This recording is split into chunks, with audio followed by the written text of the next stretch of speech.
Tron Lightcycle Run is getting ready to open at Walt Disney World's Magic Kingdom on April 4th, 2023, and we wanted to discuss what to expect when it opens.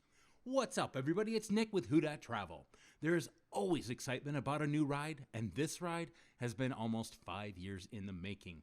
To answer some of the questions that everyone has, we can look to Tron in Shanghai and also a few things in Disney World currently.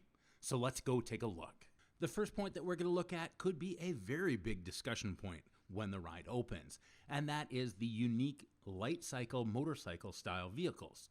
The vehicles are unlike any other Walt Disney World roller coaster, so we wanted to preview what to expect based on Tron Lightcycle Power Run in Shanghai Disneyland.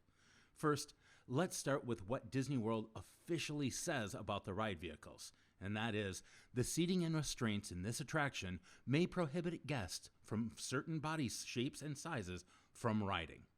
Now, I'm a big guy, and so I'm a little bit worried about that, but let's keep looking.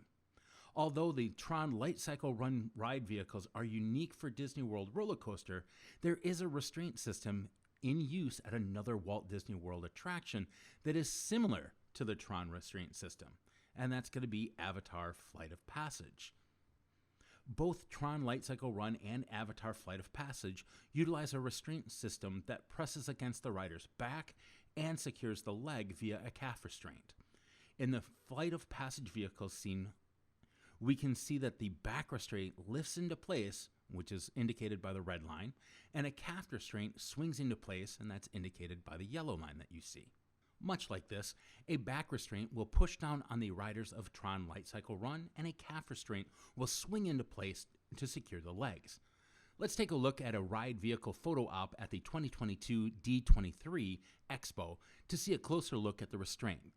You can see that your knee and your shin will rest against the shin pad, and the calf restraint will swing up into the area behind your kneecap.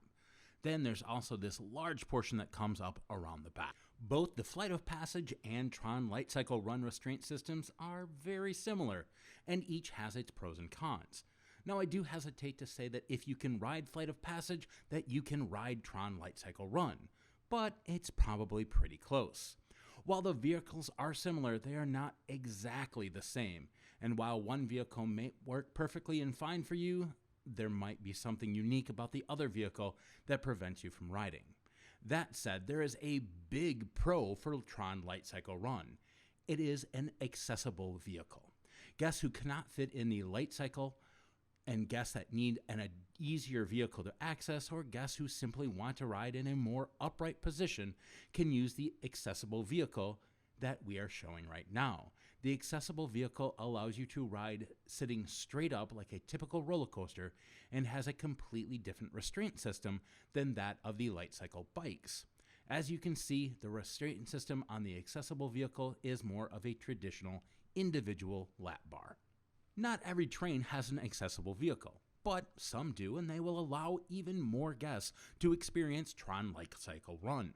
Flight of Passage does not have any accessible link chairs, which gives Tron the nod in this category.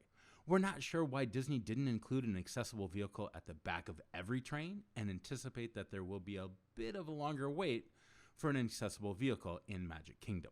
Guests who would like to try out the light cycle vehicle before they ride will be able to find test seats outside of the attraction entrance. Here's a look at the test seats in Shanghai Disneyland. They should be in a similar spot near the attraction entrance before the queue begins in Magic Kingdom version of the ride. Several years ago, before COVID, they did have the ride vehicles outside, but they took them away at the onset of the COVID pandemic. One final note about the Tron Lightcycle Run vehicle before we move on to the boarding procedure is that in comparison to Flight of Passage, riders on the Tron Lightcycle Run will be considerably more bent over on the front of the vehicle.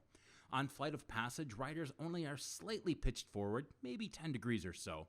But with Tron Lightcycle Run, the rider angle is closer to 35 to 50%, depending on what your body will allow. This unique riding position is really what makes people want to ride Tron Lightcycle Run again and again. The roller coaster itself is actually a less thrilling version of Rock and Roller Coaster with some similar dark warehouse effects, but the riding angle is so unique that it amps up that thrill factor. Okay, the final piece of this puzzle about all of the ride vehicles is the load procedure. It actually asks one of the 2 riders per row to walk across the track to board their light cycle.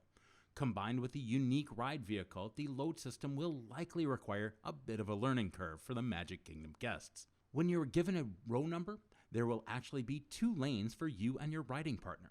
Relative to the direction of forward movement, the guest lined up in the back will walk across the track and board the light cycle from the opposite side of the load platform. I know, that doesn't sound like a lot, but here, let's show you on this visual. Here's a boarding graphic that shows the 2 lanes that a row of guests will take to board the vehicle. Note that this loading procedure does not apply to the accessible vehicle. In the graphic, the vehicle motion would be from the left to the right. The guest standing in the left lane would walk across the track via a small platform between vehicles and board from the opposite side of the track. The guests in the right lane would simply approach the vehicle and board. Let's look at the lanes in Shanghai Disneyland. From this overhead view, we can see that each row has 2 lanes and 2 gates that will swing open. In the case of the image, the guest riding on the right side of the row would walk across the other side of the platform to load. Tron Lightcycle Run has 2 loading platforms like Guardians of the Galaxy, Cosmic Rewind, or Big Thunder Mountain Railroad.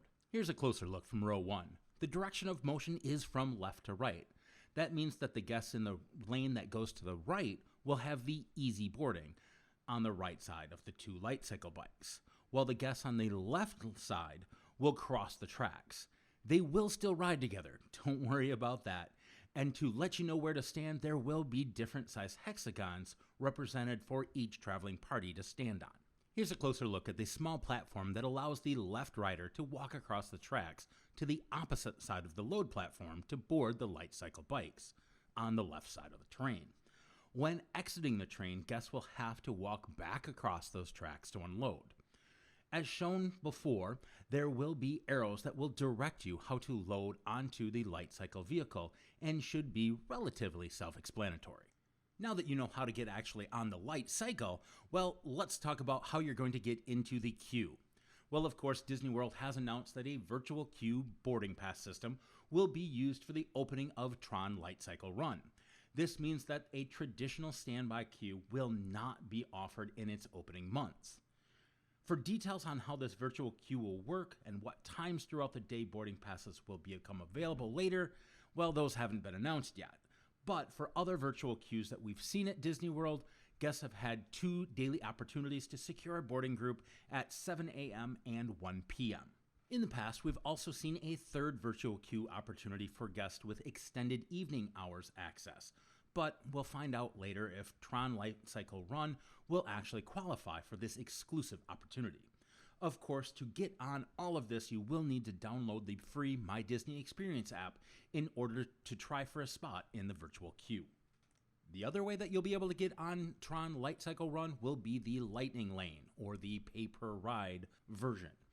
So it will also be offered as an individual Lightning Lane selection through, of course, Disney Genie, in addition to the virtual queue. Individual Lightning Lanes, or ILL, or Fancy Rides if you want to go that way, is a pay-per-ride service for in-demand attractions that allow guests to skip the line on popular attractions, of course, for an upcharge.